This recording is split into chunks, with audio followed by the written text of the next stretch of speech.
Hello everyone, welcome to my channel.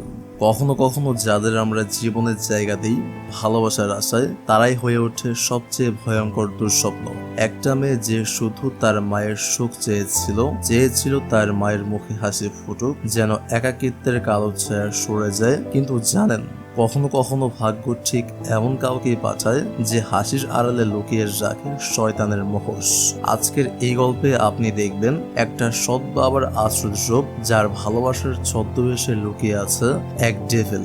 প্রতিটি মুহূর্তে আসবে একের পর এক টুইস্ট, যা আপনাকে শেষ পর্যন্ত টেনে রাখবে নিঃশ্বাস বন্ধ করে। তাই ভিডিওটা এক সেকেন্ডও স্কিপ করবেন না, কারণ এই গল্পে আপনি দেখতে চলেছেন মানুষের মুখোশের আড়ালে লুকিয়ে থাকা এক শয়তানের আসল চেহারা। আর ভিডিও শেষে আমি আপনাকে একটা প্রশ্ন করব, সেটা আপনি উত্তর দিয়ে যাবেন। সৎ বাবা কি কখনো আপন হয়, নাকি একজন ভয়ঙ্কর ডেভিল হয়? গল্পের শুরুতে আমরা দেখি অ্যাশলি নামের এক কিশোরীকে। তার 18তম জন্মদিনের ঠিক কিছুদিন আগেই বাবা মারা যান। এই একটা দুর্ঘটনায় তার আর তার মা ট্রেসির জীবনটা একেবারে ওলটপালট হয়ে যায়। তারা দুজনেই তখন খুব নাজুক অবস্থায়। বিশেষ করে ট্রেসি শারীরিকভাবে এবং মানসিকভাবে তিনি পুরোপুরি ভেঙে পড়েছিলেন। দেখতে দেখতে 1 বছর কেটে গেল, কিন্তু ট্রেসির মন ভালো হলো না। তিনি ভীষণ একা অনুভব করতেন। ধীরে ধীরে হতাশা বা ডিপ্রেশনের দিকে যাচ্ছিলেন। ঘর থেকে বেরোতেন না, কারোর সাথে দেখা করতেন না, এমনকি নিজের ব্যবসার দিকেও তার কোনো মনোযোগ ছিল না। অ্যাশলি মাকে খুশি করার চেষ্টা করত, কিন্তু সে জানতো এই শূন্যতা সে নিজে পূরণ করতে পারবে না। ঠিক সেই সময় একদিন অ্যাশলি তার পছন্দের কলেজ থেকে ভর্তির চিঠি পেল। এতে পরিস্থিতি আরো খারাপ হলো। অ্যাশলি খুব দুশ্চিন্তায় পড়ল।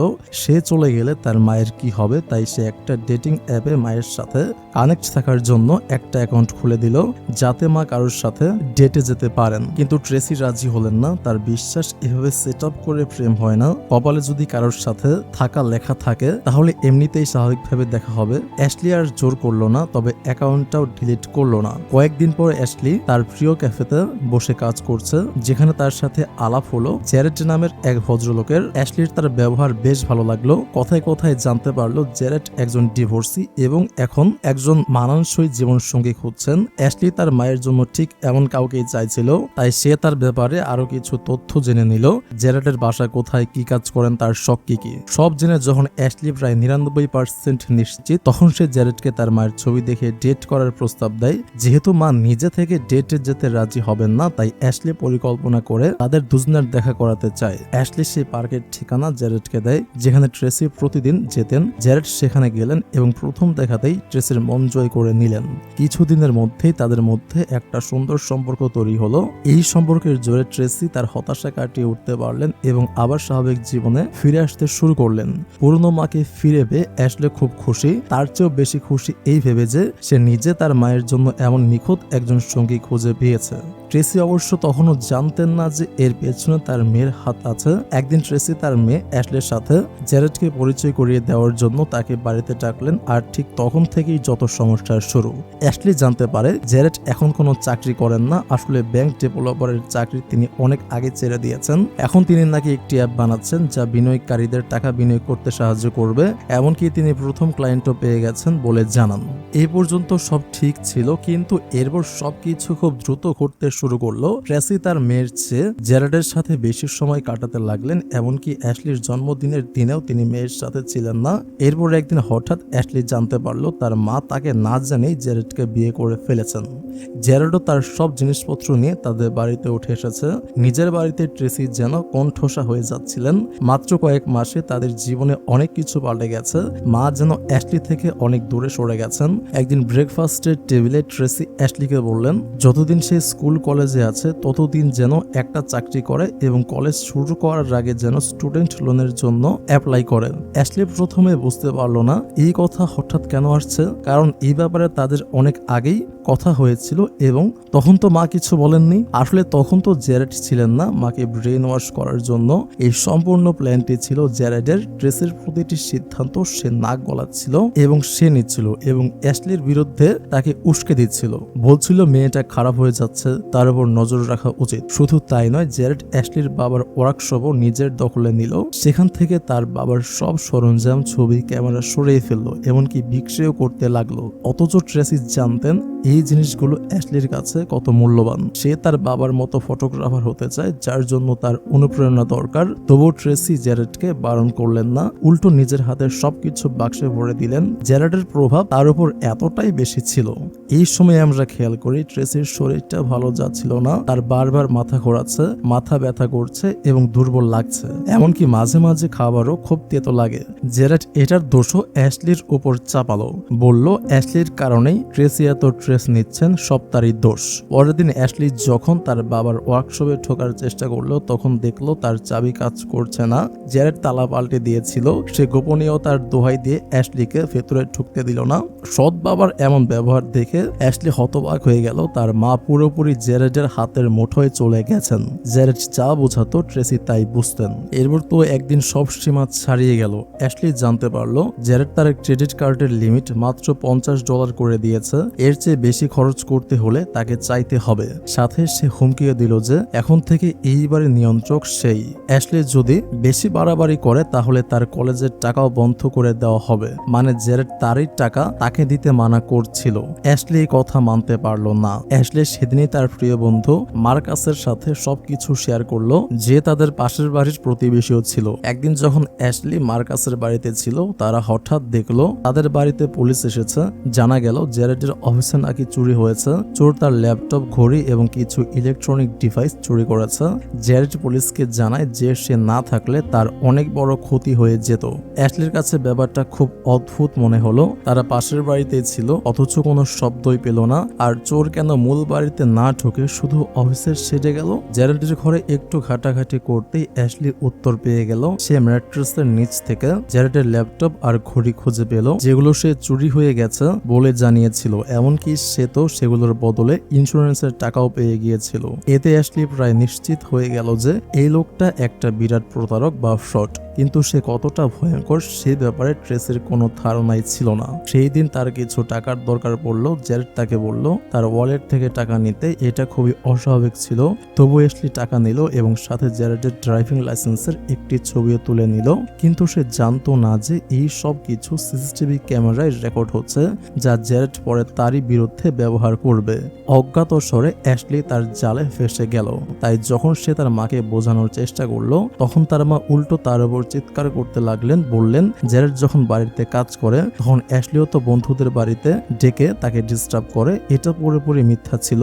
অ্যাশলি আজ পর্যন্ত মার্কাস ছাড়া আর কাউকে বাড়িতে আনেনি এবং গত কয়েকদিন ধরে সেও আসেনি। তাহলে জেরাড কাকে বোঝাতে চাইছে? ট্রেসি অ্যাশলির কোনো কথা শুনতে রাজি ছিলেন না। জেরাড তার মাথায় এত মিথ্যা ঢুকিয়ে দিয়েছিল যে তিনি নিজের মেয়ের উপরও আর ভরসা করতে পারছিলেন না। এই সময় অ্যাশলি খেয়াল করলো তার মা মাইগ্রেনের জন্য একটা ওষুধ খাচ্ছেন, যা তিনি আগে কখনো খেতেন না। জিজ্ঞেস করে জানতে পারলো ওষুধটি তাকে জেরাড দিয়েছে। মানে এখন সে ডাক্তারও বনে গেল। অ্যাশলির রাগ হলো, কিন্তু সে কিছু বলল না, কারণ সে জানতো ট্রেসি তার কথা শুনবেন না। এই অবস্থায় মাত্র একজন মানুষই অ্যাশলিকে বিশ্বাস করেছিলেন, আর তিনি হলেন ফিল, ট্রেসির বিজনেস পার্টনার। ফিল অ্যাশলিকে বললেন তিনি ট্রেসির ফোনে জেরাডের অ্যাপটি দেখেছেন। প্রাথমিক তদন্তে তার মনে হয়েছে ওটা কোনো ব্যাকিং অ্যাপ, ওটা শুধু ট্রেসির ব্যক্তিগত আর্থিক তথ্য সংগ্রহ করছে, আর কোনো কাজ নেই অ্যাপটার। কিন্তু ট্রেসিকে বিশ্বাস করানোর জন্য তার আরো কিছু শক্ত প্রমাণ দরকার। তিনি সেটার জন্য অপেক্ষা করছেন। প্রমাণ পেলেই তিনি ট্রেসিকে জানাবেন। কিন্তু তার আগে জেরাড তার পরবর্তী চাল চাললো। সে ট্রেসিকে বলল তার মেয়ে একজন চোর, তার ওয়ালেট থেকে টাকা চুরি করে। এমনকি তার এও সন্দেহ যে সেদিনকার ডাকাতিতে অ্যাশলিও জড়িত ছিল। ট্রেসি যখন বিশ্বাস করলেন না তখন জেরাড তাকে সেই সিসিটিভি ফুটেজ দেখালো এবং অ্যাশলির অভিযোগগুলো তারই বিরুদ্ধে ব্যবহার করতে শুরু করলো। নিজেকে এমন ভাবে তুলে ধরলো যেন সে অ্যাশলির জন্য খুবই চিন্তিত। অ্যাশলি তাকে ভুল বুঝছে। সাথে সে এও বলল যে অ্যাশলি হয় নিজে সারাদিন কোথাও থাকে, নয়তো অজানা লোকদের বাড়িতে নিয়ে আসে। তার আচরণ মোটেও ঠিক লাগছে না। সে কোনো ভুল পথে যাচ্ছে কিনা তাদের নজর রাখা উচিত। এই সব কিছু এত চাপ সৃষ্টি করলো এবং জেরাড ট্রেসিকে এতটা ম্যানিপুলেট করলো যে ট্রেসি না চাইলেও অ্যাশলিকে সন্দেহ করতে শুরু করলেন। ভাগ্যক্রমে এর মধ্যে ফিল অ্যাপের পুরো বিবরণ পেয়ে গেলেন। তিনি ট্রেসিকে দেখা করতে ডাকলেন। অবশেষে জেরাডের মুখোশ খোলার সময় হলো, কিন্তু দুর্ভাগ্যবশত এই মেসেজ ট্রেসির আগে জেরাড দেখে ফেললো এবং সেই রাতে সে অফিসে গিয়ে ফিলকে সিঁড়ি দিয়ে ধাক্কা মেরে ফেলে দিল। অফিসের ভেতরে কোনো সিসিটিভি ক্যামেরা ছিল না, ফলে তার অপরাধ প্রমাণ হলো না। দুর্ঘটনা হিসেবে এই মামলাটি দ্রুত বাতিল হয়ে গেল। এদিকে বাড়িতে ট্রেসি আর অ্যাশলির সম্পর্ক আগের চেয়েও খারাপ হতে লাগলো। তারা জেরার্ডের সামনে একে অপরের সাথে ঝগড়া করত আর ট্রেসি এমন ব্যবহার করছিলেন যেন তিনি অ্যাশলির সৎমা। এমন পরিস্থিতিতে অ্যাশলি খুব অসহায় বোধ করতে লাগলো। সে বুঝতে পারছিল না কিভাবে তার মাকে বোঝাবে। সে আর মার্কাস মিলে অনলাইনে এবং বিভিন্ন সোশ্যাল মিডিয়ায় জেরার্ডের সম্পর্কে খোঁজ নিতে লাগলো, কিন্তু তাদের হাতে কিছুই এলো না। এমন সময় তার সেই ড্রাইভিং লাইসেন্সটির কথা মনে পড়লো যার ছবি সে তুলেছিল। অ্যাশলি যখন সেই নম্বর দিয়ে অনুসন্ধান করলো তখন সে একটি খুব চমকপ্রদ তথ্য জানতে পারলো। জেরার্ডের আগের স্ত্রীর মৃত্যু স্বাভাবিক ছিল না, যেমনটা সে বলেছিল। তিনি নাকি আত্মহত্যা করেছিলেন এবং তার মৃত্যুর পরের দিনই জেরার্ড তাদের বাড়ি বিক্রি করে দিয়েছিল। কিন্তু এটা কিভাবে সম্ভব? এমন একটি চুক্তি শেষ করতে অন্তত 1 মাস লাগে। এর একটাই মানে হতে পারে জেরার্ড 1 মাস আগেই বাড়ি বিক্রির আবেদন করে রেখেছিল, কারণ সে জানতো যে তার স্ত্রী মারা যেতে চলেছেন। এটা কি সন্দেহজনক নয়? অ্যাশলি ঠিক করলো সে এই ব্যাপারে আরো তদন্ত করবে, কিন্তু সেই সময়টুকু সে পেল না। পরের দিনই পুলিশ তাকে মাদক বিক্রির অভিযোগে গ্রেফতার করলো। কোন এক অজ্ঞাত ফোনকারী তাদের জানিয়েছিল যে এই বাড়ির বাইরে কাউকে মাদক বিক্রি করতে দেখা গেছে। আর পুলিশ যখন বাড়ি তল্লাশি করলো তখন অ্যাশলির ঘরে সেই মাদক পাওয়া গেল। প্রমাণ যখন পাওয়া গেল তখন অ্যাশলি যতই চিৎকার করুক না কেন কেউ তাকে বিশ্বাস করলো না, এমনকি তার মাও না। আর সবার সামনে জেরার্ড বলল যে অ্যাশলির বন্ধুরাই নিশ্চয়ই এগুলো কিনতে আসতো। আসলে এই সব কিছুই ছিল জেরার্ডের কাজ। আগের রাতে সে অ্যাশলির দরজার বাইরে থেকে তার আর মার্কাসের কথাবার্তা শুনেছিল। সে ভয় পেয়েছিল যে অ্যাশলি তার সম্পর্কে আরো কিছু জেনে ফেলতে পারে, তাই তাকে সরিয়ে দেওয়া দরকার ছিল। আর সেটাই করেছে। এই সুযোগে ট্রেসির বিশ্বাস ভেঙে গেল। এই ঘটনায় ট্রেসি এতটাই ধাক্কা খেলেন যে তিনি অ্যাশলিকে বাড়ি থেকেই বের করে দিলেন, এমনকি ভবিষ্যতে কোনো ধরনের সাহায্য করতে অস্বীকার করলেন। তিনি শুধু অ্যাশলির জামিন করিয়ে দিলেন, ব্যাস। জেরার্ড এটাই চেয়েছিল। অ্যাশলি চলে গেলে ট্রেসি আরো বেশি নাজুক হয়ে পড়বেন আর সে দ্রুত তাকে নিজের নিয়ন্ত্রণে নিতে পারবে। কিন্তু ট্রেসি তার এই ফাঁদ বুঝতে পারলেন না। ট্রেসির স্বাস্থ্য আগের চেয়েও খারাপ হতে লাগলো। এখন শুধু তার মাথাতেই নয়, তার পুরো শরীরে ব্যথা হচ্ছিল। বিছানা থেকে ওঠার শক্তিও তার ছিল না। আর তার যত্নশীল স্বামী এমন পরিস্থিতিতেও তাকে নিয়ে কিসের সব নথিপত্রে সই করাচ্ছিল। ট্রেসি কখনো জিজ্ঞেস করেননি। তার জেরার্ডের উপর এতটাই ভরসা ছিল, আর এখন তো তিনি সেই অবস্থায় ছিলেনও না। এদিকে অ্যাশলিও চুপ করে বসে রইল না। সে মার্কাসের সাহায্যে একজন প্রাইভেট ইনভেস্টিগেটরের সাথে যোগাযোগ করলো, যিনি তাকে কিছু খুব বিপজ্জনক তথ্য দিলেন। জানা গেল জেরার্ডের আগের স্ত্রীর মৃত্যু দুর্ঘটনা হলেও তার রক্তে সায়ানাইড বিষ পাওয়া গিয়েছিল, যে কারণে ইন্স্যুরেন্স কোম্পানি তার মৃত্যুকে আত্মহত্যা হিসেবে দেখেছিল, দুর্ঘটনা হিসেবে নয়। জেরার্ড যদিও একে দুর্ঘটনা হিসেবে দেখানোর অনেক চেষ্টা করেছিল, কারণ তখন সে ইন্স্যুরেন্সের পুরো টাকা অর্থাৎ $5 মিলিয়ন পেত, কিন্তু এখন সে পেয়েছে মাত্র $1 লক্ষ।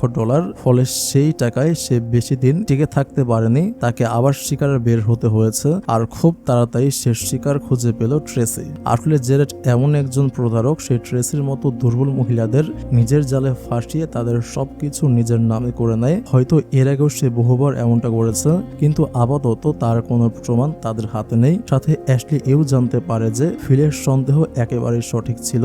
জেরার্ড মূলত একটি ট্রাস্টের মাধ্যমে কাজ করে, যার সাহায্যে সে তার শিকারদের অর্থ নিয়ন্ত্রণ করতে পারে। ট্রেসির সমস্ত টাকাও সেই ট্রাস্টে চলে গেছে, এমনকি তার বাড়িটিও এখন আর তার নামে নেই, জেরার্ডের হয়ে গেছে। তার মানে এখন যদি ট্রেসি তাকে ডিভোর্সও দেন তাতেও কোনো লাভ হবে না। কমপক্ষে 50% টাকা জেরার্ড নেবেই। আর এর মধ্যে যদি ট্রেসির কিছু হয়ে যায় তবে 100% টাকাই জেরার্ড পেয়ে যাবে। মানে যেভাবে হোক ট্রেসি ফেসে গেছেন, তিনি আর এই ফাঁদ থেকে বের হতে পারবেন না। কিন্তু অ্যাশলির টাকার চেয়ে তার মাকে নিয়ে বেশি চিন্তা হচ্ছিল। সে জানতো আজকাল তার শরীর ভালো যাচ্ছে না, তার মধ্যে সায়ানাইড বিষ ক্রিয়ার মতোই লক্ষণ দেখা যাচ্ছে। তাহলে কি জেরার্ড তাকেও মেরে ফেলবে? এই আলোচনা থেকে অ্যাশলি এটাও বুঝতে পারে যে এই সব কিছু শুরুটা কোথায় হয়েছিল। সেদিন ক্যাফেতে জেরার্ডের সাথে তার দেখা হওয়াটা কোনো কাকতালীয় ঘটনা ছিল না। জেরার্ড তাদের নিয়ে রীতিমতো গবেষণা করছিল। অ্যাশলি সেই ডেটিং সাইটে তার মার সম্পর্কে যেসব তথ্য দিয়েছিল সেখান থেকে সে ভালোই খবর পেয়েছিল। আর সেই ছবিগুলোতে ক্যাফেটার নামও ছিল। এটি ছিল একটি অত্যন্ত সুচিন্তিত চাল। দুর্ভাগ্যবশত তারা তাতে ফেসে গিয়েছিল। তবে যা হওয়ার তা তো হয়ে গেছে। অ্যাশলি ঠিক করলো সে তার মাকে এই পিশাচের হাত থেকে অবশ্যই বাঁচাবে। তার জন্য তাকে যাই করতে হোক না কেন। সে সেদিন বাড়িতে ফিরে গেল, জেরার্ডের সামনে নিজেকে অসহায় দেখালো এবং তার কৃতিত্ব মেনে নিল। এমনকি তার কাছে ক্ষমা চাইলো, এই বলে যে সে আর কখনো তার সাথে ঝামেলা করার ভুল করবে না। অ্যাশলির হঠাৎ এভাবে ফিরে আসায় ট্রেসি খুব খুশি হলেন। যতই রাগ থাকুক না কেন মা তো মাই হয়। তিনি তার মেয়েকে মিস করছিলেন, কিন্তু জেরেটের প্রতি অ্যাশলির এমন বশ্যতা দেখে তার কাছে বেশ অদ্ভুত লাগলো। অ্যাশলি তাকে ড্যাড বলে ডাকতে শুরু করেছে। পরের দিন মার্কাস তাদের বাড়ির বাইরে এক মহিলাকে দেখলো, যিনি বাড়ির ছবি তুলছিলেন এবং কিছু নোট নিচ্ছিলেন, কিন্তু বাড়ির ভেতরে যাচ্ছিলেন না। মার্কাস দ্রুত তার ভিডিও তুলে অ্যাশলিকে পাঠালো। অ্যাশলি সেই ভিডিও তার মাকে দেখালো। ট্রেসি মহিলাকে চিনতে পারলেন, তিনি জেসিকা, ট্রেসির মতোই একজন রিয়েল এস্টেট এজেন্ট, কিন্তু তিনি বুঝতে পারলেন না জেসিকা তাদের বাড়ির বাইরে কি করছেন। সেই রাতে তিনি এর উত্তর পেলেন যখন জেরেট হঠাৎ বাড়ি বিক্রির কথা বলল এবং এও স্বীকার করলো যে সেই জেসিকাকে তাদের বাড়ি দেখতে ডেকেছিল। জেরেটের কথায় ট্রেসি বেশ অবাক হলেন।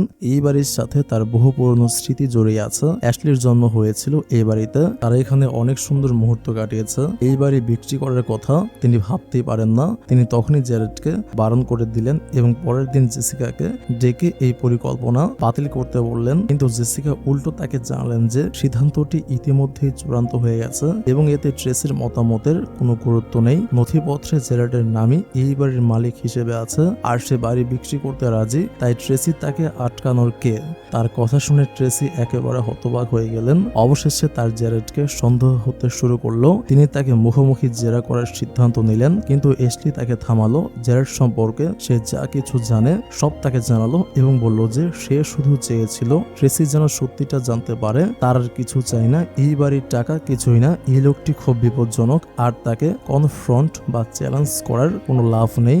আপাতত তাদের জন্য ভালো হবে যে তারা চুপচাপ এখান থেকে বেরিয়ে যাক, পরে তারা পুলিশকে জানাতে পারবে। কিন্তু ট্রেসি মানলেন না, তাকে জেরেটের সাথে সামনাসামনি কথা বলতেই হবে। তিনি জেরেটের কাছে গেলেন। উত্তরে জেরেট অত্যন্ত নির্লজ্জভাবে তাকে ডিভোর্সের কাগজ ধরিয়ে দিল, বলল এই সম্পর্কে তার আর কোনো আগ্রহ নেই, জেসিকার সাথে তার সম্পর্ক চলছে, সে তারের সাথে থাকতে চায়। অবশ্য তার যে জিনিসটার প্রয়োজন ছিল সেটা তো সে পেয়ে গেছে, ট্রেসির সব টাকা, তার ব্যবসা, এমনকি এই বাড়িটাও। ট্রেসি নিজেই নিজের হাতে কাগজে সই করেছিলেন, এখন চাইলেও তিনি আর পিছিয়ে আসতে পারবেন না। জেরেট ভেবেছিল এই সব শুনে ট্রেসি ভেঙে পড়বেন এবং কাঁদতে শুরু করবেন, কিন্তু তা হলো না। ট্রেসি তার জীবনে অনেক বাধা দেখেছেন যা তাকে আরো শক্তিশালী করেছে, সেই জোরে তিনি এই ধাক্কা হজম করে নিলেন এবং জেরেটকে বললেন নোটারি সই করার সময় একজন সাক্ষীর প্রয়োজন হয়, যা তাদের ক্ষেত্রে ছিল না। তার মানে তিনি এখনো চাইলে বাড়ির মালিকানা দাবি করতে পারেন। কাল সকালে তিনি পুলিশের কাছে গিয়ে মামলা করবেন। তাই তার আগে জেরেটের জন্য ভালো হবে যদি সে এই বাড়ি ছেড়ে চলে যায়। এই ব্যাপারটা সত্যি জেরেট ভাবেনি, কারণ সে মনে করেনি ট্রেসি এত তাড়াতাড়ি তার হাত ফসকে বেরিয়ে যেতে পারবে। পরিস্থিতি তার বিরুদ্ধে দেখা যাচ্ছে, এই জন্য সে চরম পদক্ষেপ নিল। সে জোর করে ট্রেসিকে ভয় দেখিয়ে তার অফিসে নিয়ে যেতে লাগলো। এই সময় মার্কাস তাদের কাজে এলো। সে এই বাড়ির উপর নজর রাখছিল। যখন পরিস্থিতি খারাপ হতে দেখলো তখন সে তাদের বাঁচাতে ছুটে এলো। পেপার স্প্রে দিয়ে সে কিছুক্ষণ জেরেটের সাথে লড়াই করার চেষ্টা করলো, কিন্তু সেই মানসিক রোগীর সামনে সে টিকে থাকতে পারলো না, কারণ সে সাইকো ছিল। জেরেট তাকে মেরে অজ্ঞান করে দিল। এরপর সে মা মেয়ে দুজনকেই তার অফিসে নিয়ে গেল। তার প্ল্যান বি কার্যকর করার জন্য সে অ্যাশলিকে একটি বক্স খুলতে বলল। এই বক্সটি অ্যাশলি আগেও দেখেছিল। জেরেট সবসময় এটা খুব সাবধানে রাখতো, কিন্তু আজ যখন জেরেট তাকে এটা খুলতে বলল তখন সে জানতে পারলো এর ভেতরে আসলে কি আছে। কিছু কীটনাশক এবং মেটাল পলিশিং এজেন্ট, এগুলো একসাথে খোলা হলে বাতাসে সাইনাইড গ্যাস তৈরি হয়। জেরেট ইতিমধ্যেই গত কয়েক মাস ধরে ট্রেসির খাবার ও পানীয়তে সাইনাইড মিশিয়ে তাকে ধীরে ধীরে বিষক্রিয়া দিচ্ছিল, যাতে ট্রেসি শারীরিকভাবে দুর্বল হয়ে পড়েন এবং তাকে নিয়ন্ত্রণ করা সহজ হয়। এমনকি মাইগ্রেনের ট্যাবলেটগুলো ট্রেসির জন্য বিষ হিসেবে কাজ করছিল। জেরেট প্রথমে এই দুজনকেই মারার কথা ভাবেনি, কিন্তু এখন পরিস্থিতি পাল্টে গেছে এবং এখন তাদের দুজনকেই মারতে হবে। সে ঠিক করলো যে সে তাদের দুজনকে এখানে আটকে রেখে বন্ধ ঘরে সেই রাসায়নিকগুলো ছড়িয়ে দেবে। আর মিউজিক তো ফুল ভলিউমে বাজছিলই, এতে কি হবে, কয়েক ঘন্টার মধ্যেই তাদের মৃত্যু হবে। আর সে পুলিশকে বলতে পারবে যে সে বাড়িতে ছিল না যখন তার স্ত্রী এবং মেয়ে তার অফিস পরিষ্কার করতে গিয়েছিল এবং ভুলবশত তাদের হাত থেকে সেই রাসায়নিকগুলো নির্গত হয়েছে। এটা একটা দুর্ঘটনা। তার পরিকল্পনা একেবারে তৈরি ছিল, ঠিক যেমনটা সে আগের বার তার প্রাক্তন স্ত্রীর সাথে করেছিল। সেবার যদিও একটু গন্ডগোল হয়েছিল, কিন্তু এবার তো সে পুরো নিখুঁত প্ল্যান করছিল এবং তা কার্যকর করার চেষ্টা করলো। কিন্তু ট্রেসি এমনটা হতে দিলেন না। তিনি জেরাটের মনোযোগ অন্যদিকে ঘুরিয়ে তার কাছ থেকে শক থেরাপির যন্ত্রটা কেড়ে নিলেন এবং তাকে শক দিতে শুরু করলেন। যতক্ষণ না সে অজ্ঞান হলো ততক্ষণ তিনি থামলেন না, আর যেই তার জ্ঞান গেল ট্রেসি তাকে ধাক্কা মেরে ফেলে দিলেন। সে গিয়ে একটি স্পিকারের উপর পড়লো, তার কপালে আঘাত লাগলো এবং অতিরিক্ত রক্তক্ষরণের কারণে সেখানেই তার মৃত্যু হলো। এই কাজটা মোটেও সহজ ছিল না, কিন্তু যখন জীবন মরণের প্রশ্ন আসে তখন হয়তো সবার ভেতরে একটা সাহস জেগে ওঠে। ট্রেসি যদি তাকে না মারতেন তবে তাকে এবং তার মেয়েকে বিনা কারণে মরতে হতো, সেটা তিনি কি করে হতে দেন? ইতিমধ্যে এই প্রতারকের কারণে তার মানসিকভাবে ও শারীরিকভাবে অনেক ক্ষতি হয়ে গেছে। তবুও ট্রেসি তাকে একটা সুযোগ দিয়েছিলেন এইবারে এবং তাদের জীবন থেকে চলে যাওয়ার জন্য, কিন্তু জেড মানেনি। সে তাদের প্রাণ নেওয়ার চেষ্টা করছিল, তাই আত্মরক্ষার জন্যই ট্রেসিকে তাকে মারতে হলো। এটা কোনো প্রতিশোধের হত্যা ছিল না, তবু ন্যায়সঙ্গত ছিল। শেষ দৃশ্যে আমরা দেখি কিছু মাস পরের চিত্র, সবকিছু আবার স্বাভাবিক হয়ে গেছে। ট্রেসি অনেকটা সুস্থ হয়ে উঠেছেন, মার্কাসও সুস্থ হয়ে উঠেছে, আর রেসলিও সেই ভয়ঙ্কর দুঃস্বপ্ন কাটিয়ে উঠতে পেরেছে। সবাই খুশি ছিল এবং সামনে এগিয়ে যাওয়ার চেষ্টা করছিল। আশা করা যায় এরপরে তাদের আর কখনো এমন কোনো শয়তানের মুখোমুখি হতে হবে না। গল্প এখানেই শেষ। এই গল্পটি উপভোগ্য, ব্যক্তিগতভাবে আমার ইন্টারেস্টিং লেগেছে। Thank you so much for watching this video. Take love and please wait for next video. আল্লাহ হাফেজ।